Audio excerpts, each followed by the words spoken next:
A Rádio USP apresenta Programa Universidade 93,7.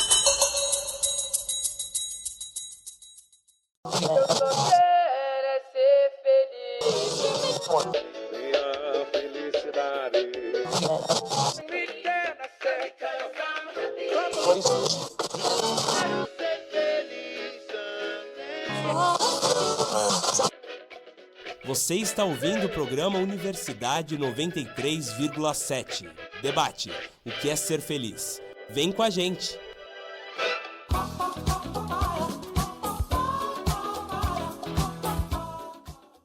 Bom dia, caros ouvintes. Meu nome é Lucas Torres. E eu sou Pedro Fagundes. Bom dia a todos. Esperamos encontrar vocês muito felizes, porque é justamente sobre isso que falaremos agora. E caso esteja triste, esperamos que você possa encontrar um pouco de consolo no nosso tema de hoje. O que é ser feliz? Agora vamos estudar um pouco a trajetória e falar de quem leva a felicidade para os outros. No final do dia, é muito difícil conseguir ser feliz sozinho. Vamos então abrir aspas. A felicidade somente é real quando compartilhada. Fecha aspas. Foi isso que Christopher McCandless escreveu pouco antes de morrer. O viajante estava em alto isolamento no Alasca quando isso aconteceu. Ele cruzou os Estados Unidos e o Canadá para fugir da sociedade e de suas regras arbitrárias, acreditando que isso pudesse lhe trazer conforto. A história deu origem ao filme Na Natureza Selvagem, lançado em 2008. E é a partir dessa reflexão que fazemos a você, ouvinte, a seguinte questão: o que é melhor, ser feliz ou fazer o outro feliz? Por essa complexidade toda, decidimos convidar duas pessoas muito especiais para conversar conosco. A primeira é Luiz Felipe Moretti. A segunda é Sérgio Amadi. Nossa repórter, Rebeca de Ávila, fez uma reportagem a respeito do tema. Ela conversou com dois doutores da alegria que trabalham no Hospital Universitário da USP. Vamos ouvir. Que o ambiente hospitalar pode ser sinônimo de doença e ansiedade não é surpresa para ninguém. Aquelas salas e aqueles corredores brancos, frios e silenciosos existem na medida certa para causar angústia nos pacientes, familiares e até funcionários. Mas essa não precisa ser a rotina de todos os dias. Essa aqui é a tremenda, ela é praticamente médica também. Ela faz exame de ultrassom. É um exame feito com esse aparelho aqui, não é exatamente. Olha só que bonito. Chama ukulele. Esse é o ukulele. Sandoval, vamos fazer a cantar uma música para ele. Sim, ela aprendeu a falar inglês. Sabia? Amor, I love you. Amor, I love you. Amor, I love you. Amor, I love you. Esse trecho que vocês acabaram de ouvir são alguns segundos de um dia de trabalho de um doutor da alegria. A ONG Doutores da Alegria foi criada em 1991 pelo ator Wellington Nogueira para transformar o ambiente de cuidado com a saúde em um ambiente alegre e humanizado através do riso, da brincadeira e, mais especificamente, da arte do palhaço. Hoje, além do programa de visitas em 19 hospitais de São Paulo, Recife e Rio de Janeiro, o projeto tem outras ações, como espetáculos, palestras e, claro, a Escola Doutores da Alegria, com cursos de formação para palhaços. No Hospital Universitário da USP, o HU, os doutores fazem visitas às terças e às quintas-feiras. Eu conversei com os artistas Sandro Fontes e Val Pires, que trabalham como Doutores da Alegria desde o começo dos anos 2000 e são os palhaços do HU. Mas acho que eles falam melhor por si. A máscara, a menor máscara do mundo, são os palhaços, Dr. Sandoval e Dr. Walt Disney, os médicos besterologistas aqui do Hospital do HU. A gente se apresenta assim, eu pelo menos, a gente se apresenta. Nós somos médicos besterologistas, a gente cuida de besteira, bobagem, bobice, estômago embrulhado, punho encravado, dor de cotovelo, água no joelho, pé de pato, miolo mole, cara de pau, pulga atrás da orelha, quedas de cabelo. Toda semana, Sandoval e Walt Disney passam pela UTI, pela ala neonatal, pela pediatria e, pela primeira vez na história do projeto, também pelo setor adulto. Afinal, quem não é mais criança também precisa da besteirologia. Porque eu acho que o riso bota todo mundo no mesmo, né, na mesma, todo mundo ri, todo mundo gosta de dar uma gargalhada, todo mundo, eu acho que é uma coisa que atinge todo mundo. As pessoas pensam que o palhaço é só coisa do rir, né, mas tem também a coisa da delicadeza. Por exemplo, quando a gente vai aqui no neonatal, que são recém-nascidos, é lógico que o nosso contato é mais com a mãe, né, que teve esse bebê. Ah, tu coração pode bater. É famosa, você escolheu essa música? Você tem outros? Tem. É?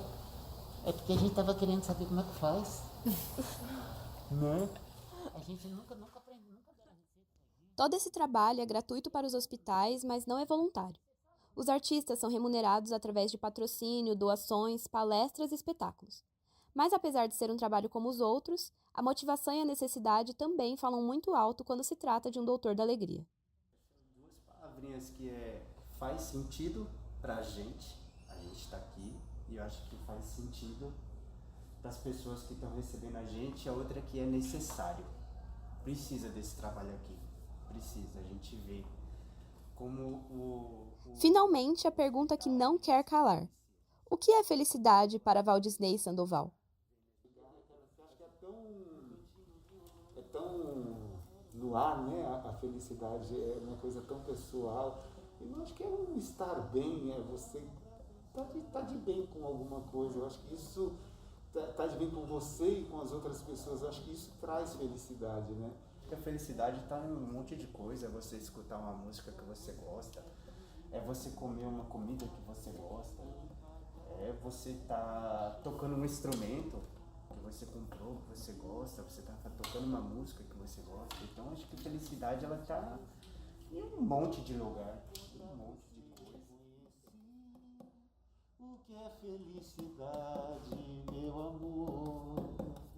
Rebeca de Ávila para a Rádio USP. A partir do que ouvimos agora e da experiência de cada um, a gente pode afirmar que utilizar tanto do humor ou da leveza, ela pode reabilitar indivíduos. Ela pode curar quadros clínicos de depressão, burnout ou uma má fase, assim dizemos. Bem, Sérgio Amadi, começaremos com você, que trabalhou nisso em ambientes de trabalho. Depois ouviremos também a opinião do Luiz Felipe. Bom, tem duas linhas que eu queria fazer um recorte, que é no ambiente de trabalho e também no ambiente de educação, nesses dois, né? E sobre a questão do que é felicidade, o que a pessoa faz efetivamente ali para se sentir feliz. Do ponto de vista do trabalho, são 4 gatilhos que geram estímulo para a reprodução de felicidade no cérebro, que o primeiro é a sensação de compatibilidade com o cargo, a pessoa ela fazer um trabalho, como eu já tinha falado, que gosta. O segundo, a pessoa ela cria um vínculo com a empresa que ela trabalha, o orgulho da marca empregadora, ela adota como sobrenome para si, então não é só o Pedro, é o Pedro, de repente, jornalismo da USP, é o Sérgio da FITER. E o terceiro, a sensação de produtividade. Quando o ser humano ele começa a produzir, você percebe a produção do seu trabalho gerar impacto na vida de alguém, alguma coisa nesse sentido, ele gera uma recompensa no córtex pré-frontal, que é onde que a gente tem nossa linha de discernimento, exatamente, né? É o nosso front que vai dar uma sensação de grandiosidade do que você está fazendo aqui nesse mundo e, por último, a percepção de um clima saudável. Quando a gente olha a reprodução dos doutores da alegria dentro do ambiente do hospital, a atividade do hospital é uma atividade assistencialista que os pacientes estão ali para um tratamento de dor e nesse momento você tem as situações de adrenalina, que é um hormônio que as pessoas se aceleram, alta de cortisol. E quando a pessoa ela baixa o sistema dela imunológico e ela começa a sentir tristeza, ela precisa ter um estímulo para equilibrar o sistema dopaminérgico. E o sorriso, tem já estudos de Harvard, de vários lugares, e foi falado exatamente na reportagem que o sorriso faz bem para todos, isso é verdade do ponto de vista científico, né? Então, quando as pessoas sorriem no ambiente, e vou falar até uma coisa engraçada aqui, até o sorriso falso, a gargalhada, quando você induz. Você fala o seguinte, todo dia, sei lá, 6 horas da manhã, eu vou gravar no meu WhatsApp comigo mesmo um vídeo eu dando uma gargalhada falsa. E gargalhando e sorrindo, você equilibra o sistema dopaminérgico só pelo fato de você sorrir e gargalhar. Então, quando você olha a atividade de um palhaço, que foi o que a gente trouxe aqui, você colocar um nariz, eu já até fiz um curso de palhaço já lá atrás, e isso gera você falar besteira, ser autêntico, quebrar protocolo, ele gera um equilíbrio e gera um estímulo para dar um efeito analgésico naquela dor. Então, o cérebro é a maior farmácia do planeta Terra. Claro que nós temos as farmácias, né? Mas o cérebro, você produz medicamento a partir do sorriso e a dopamina, com a endorfina, a ocitocina, vários hormônios, eles geram uma sensação de alívio da dor. Vocês vão perceber que as pessoas que mesmo que ganham pouquinho no trabalho, que ela não ganha muito, mas ela trabalha no negócio que gosta, sente orgulho da empresa, ela sente que ela produz, ela pode ganhar pouquinho ela sente muito bem porque ela tem um efeito analgésico no cérebro dela. E o paciente é a mesma coisa. Quando ela fica num ambiente que tem pessoas que criam um vínculo, porque na verdade o sorriso cria vínculos humanos. Então, quando você cria esse vínculo, ele dá um estímulo muito grande e é importante. E eu queria fazer um recorte muito rápido sobre estudos dos alunos, porque eu me sinto aluno até hoje, né, Felipe? Assim, não é fácil ser aluno. Não, então, quando a pessoa seja...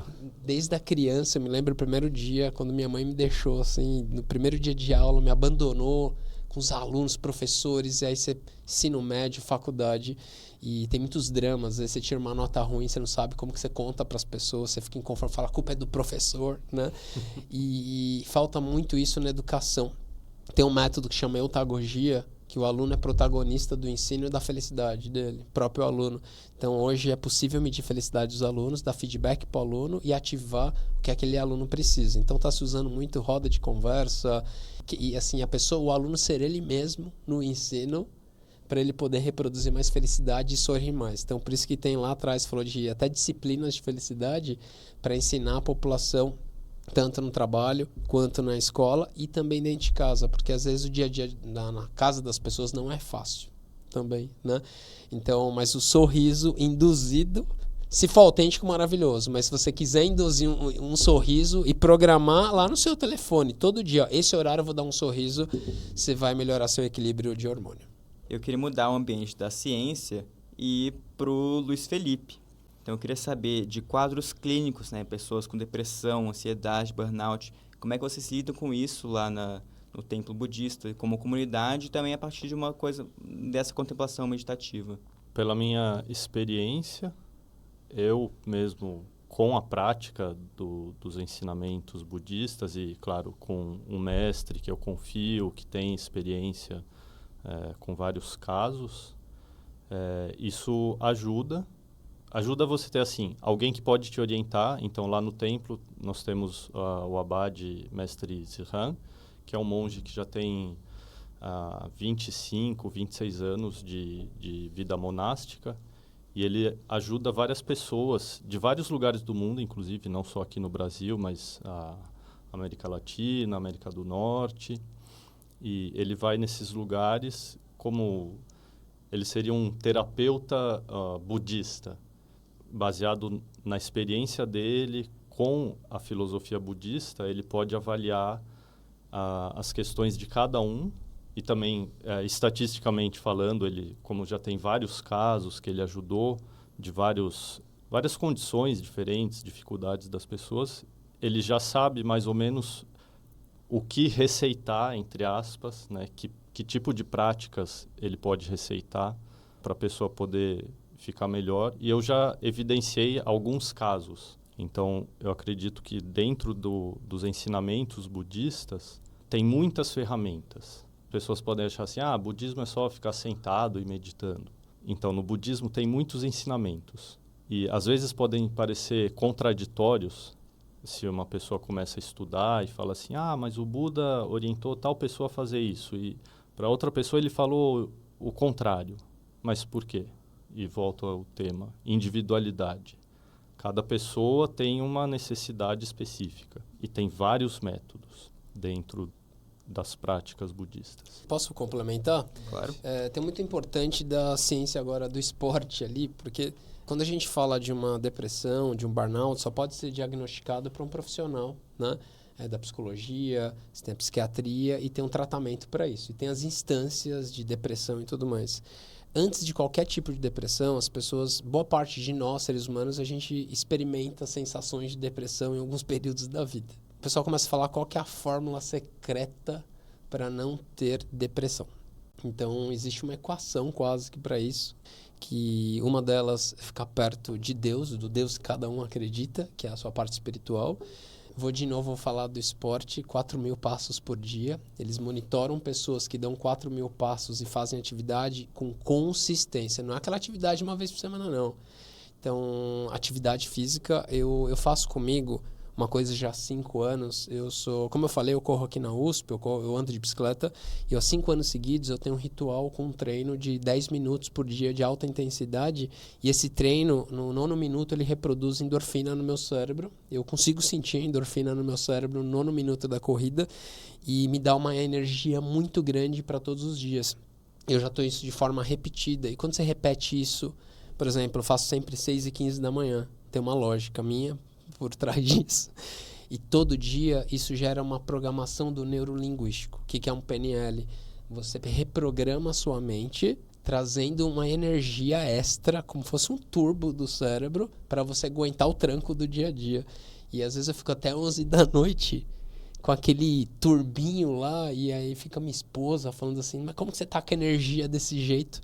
Porque esse ritual todos os dias, quando você chega lá em 10.000 horas, vou voltar com 10.000 horas, fazendo exercício físico, coisas que você gosta, trabalhar com uma coisa que você gosta. Então acho que esse é um ponto muito importante, Felipe, para trazer, que é a junção da parte espiritual nossa, como a gente cuida da nossa fisiologia, mas que existe um treino para gerar prevenção e promoção de saúde mental, né? Então, agora, claro, se a pessoa está no cargo errado, está com problema financeiro, ela não está cuidando bem da saúde, a pessoa está com problema de saúde.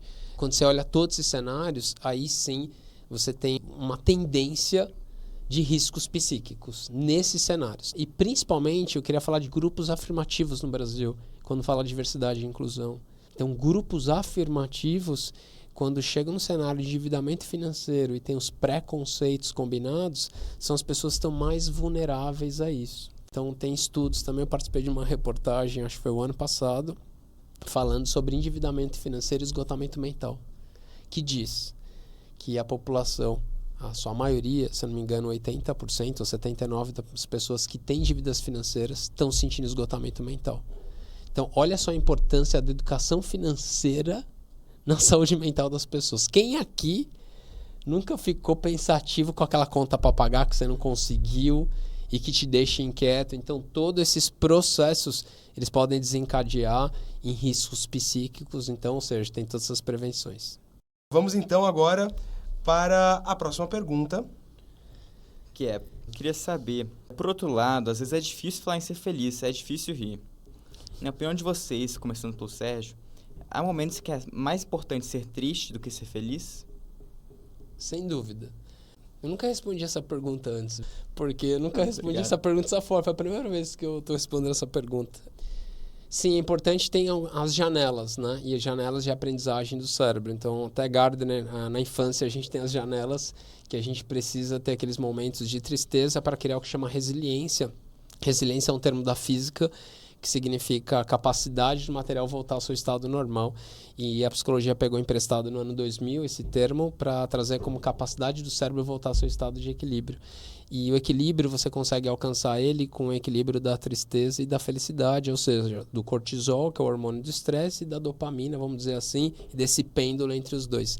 Se existe um pêndulo, significa que tem momentos que é importante você sentir a tristeza. Eu vou falar uma coisa que é um cenário triste nas nossas vidas aqui, que é o cenário da vida. A vida é uma rotatividade, né? Estou sendo até um pouco filósofo agora, mas a gente chega nesse mundo e a gente gira. E se a gente pensar daqui 110, 120 anos, praticamente nenhum de nós estaremos aqui.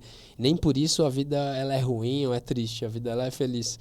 Então, o que significa? Quando a gente perde uma pessoa querida, um processo de luto, ele é um momento que você tem quase que a indexação da tristeza por um tempo, e existe o trabalho gradativo dessas sensações que você tem para criar um novo parâmetro da sua vida e você gerar o seu equilíbrio novamente. Então, assim, cada um tem um tempo de período diferente para maturar a questão do luto. Então, por exemplo, o luto já é um exemplo que, se você não trabalhar a tristeza e não sentir a tristeza, tem algo esquisito. Tem alguma coisa muito esquisita, você pode ter algum rebote em algum momento. Se você ficar desempregado, cheio de dívida financeira, e você não sentir tristeza naquele momento, em algum momento você também pode ter um rebote. É estranho uma pessoa apaixonada. Você já ficou apaixonado, Lucas, em algum momento?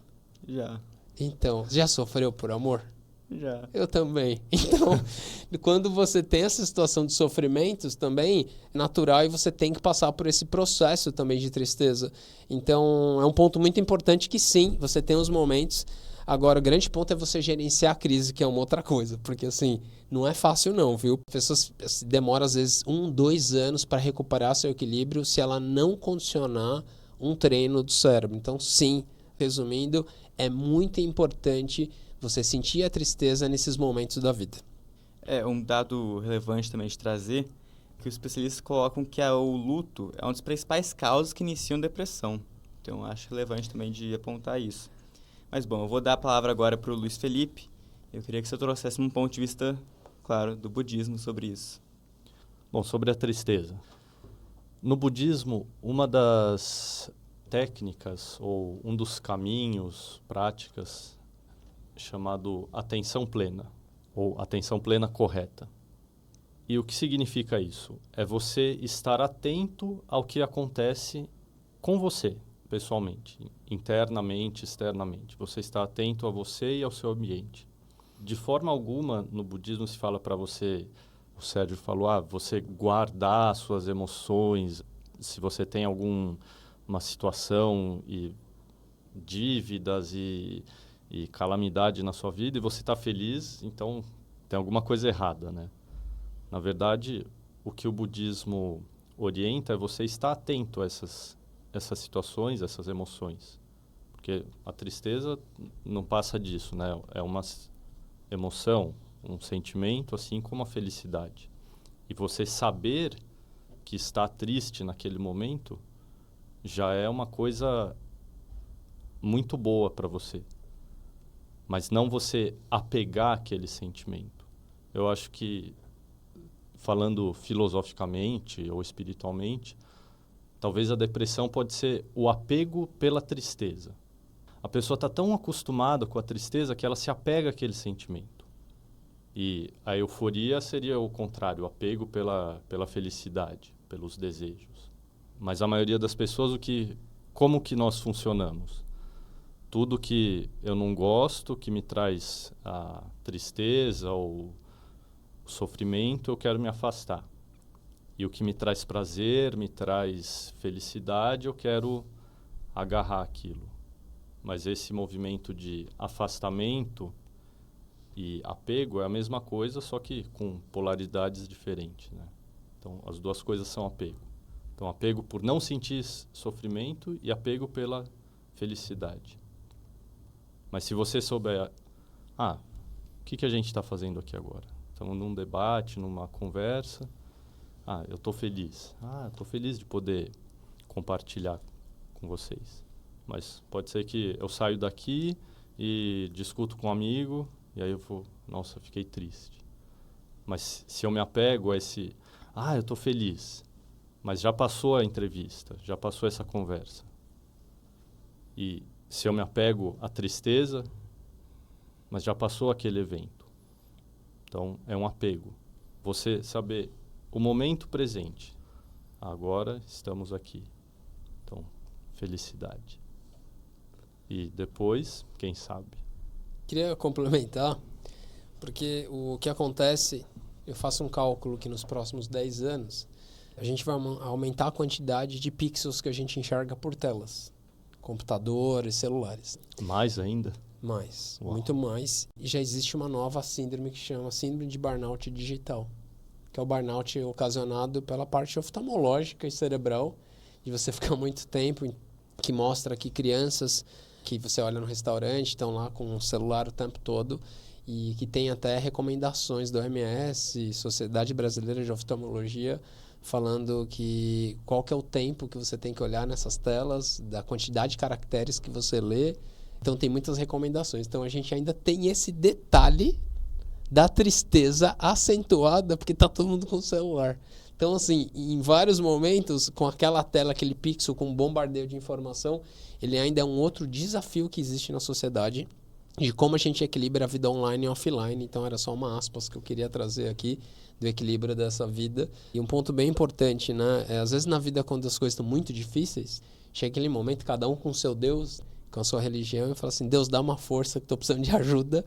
E é muito importante você, em alguns momentos, parar, respirar e poder trabalhar a sua parte espiritual, que isso a própria neurociência fala da inteligência e concorda totalmente, viu, Felipe, com isso, da inteligência espiritual.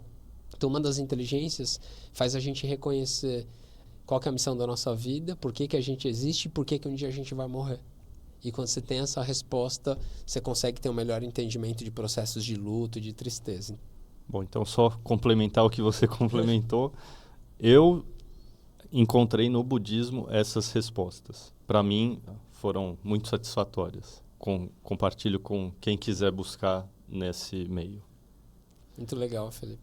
Acho que o segredo realmente é conseguir parar um instante dessa dinamicidade, entender a si mesmo. Bem, citando um pouco de literatura, Quincas Borba, no final das contas, nós somos apenas bolhas transitórias que estão prestes a estourar. Essa é a nossa passagem na vida. Desculpa, hoje eu estou muito literário. Mas agora, com essas últimas respostas, chegamos na reta final do nosso programa. Em nome da nossa equipe, gostaríamos de agradecer mais uma vez a presença dos nossos convidados, Luiz Felipe Moretti e Sérgio Amadi. Para encerrar, ouviremos as considerações finais dos dois e uma resposta à última pergunta do programa. O que é ser feliz? Vamos começar com você, Luiz Felipe. Pegadinha? Cadê a câmera? Eu acredito nessa questão do autoconhecimento, primeiro. Então, a busca interna, quem sou eu? Se eu não sei quem eu sou, não sei o que me faz feliz ou não. Então, autoconhecimento e simplicidade. O básico necessário, talvez um pouquinho mais, um carro assim, 2024, com ar-condicionado, não é ruim. Traz conforto. Conforto traz felicidade. Bom, temos isso em áudio. E você, Sérgio, o que é ser feliz?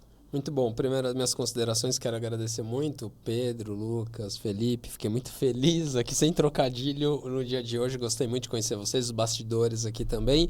O que é ser feliz é a capacidade do cérebro em ativar prazer em dimensões, seja da população, no trabalho, na educação, e com simplicidade você fazer coisas que você gosta. Em nome da nossa equipe, gostaríamos de agradecer mais uma vez a presença dos nossos convidados, Luiz Felipe Moretti e Sérgio Amadi. As reportagens apresentadas durante o programa foram feitas por Adriele Kiurian, Rebeca de Ávila e Murilo César Alves. A produção é de Rian Damasceno e Leonardo Vieira. Já a edição é de Fernanda Real. O programa foi mediado por mim, Lucas Torres, e meu colega Pedro Fagundes. A coordenação é de Naju Maciel. As músicas que tocaram durante o programa foram Rap da Felicidade, do MC Cidinho, MC Doca, Palco, do Gilberto Gil, e Minha Felicidade, Roberta Campos e Nando Reis, porém na voz de João Gomes. O Nando Reis também é responsável pela música Só Posso Dizer São Paulo. Já Extravasa, de Cláudia Leite, foi composta por Jean Carvalho, Adson Tapajós, Zeca Brasileiro e Sérgio Rocha. Isso mesmo, foi um programa muito musical. As canções Rap, de Pharrell Williams, Quero Ser Feliz Também, cantada pela banda Natiruts, e é escrita também por Alexandre Carlo e Glauco Martins. A música Sol Nascerá, a Sorrir, do Cartola e do compositor Elton Medeiros, também fazem parte da trilha do programa. A música tema do debate foi Felicidade, do Seu Jorge. Composição de Gabriel Moura, Leandro Fabi, Pretinho da Serrinha e o próprio Seu Jorge. Um grande obrigado a todos esses artistas. Agradecemos também a você, nosso ouvinte. Torcemos para que este bate-papo tenha colocado um sorriso feliz no seu rosto. Ou então, caso você esteja chorando no volante, que sua tristeza seja acalentada pelas nossas risadas. Obrigado e até mais. Até.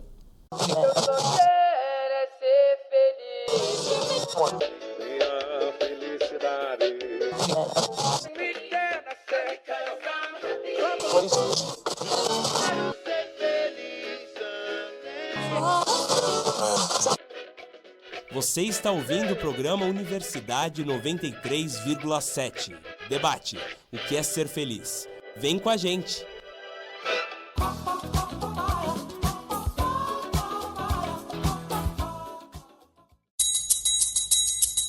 A Rádio USP apresentou Programa Universidade 93,7.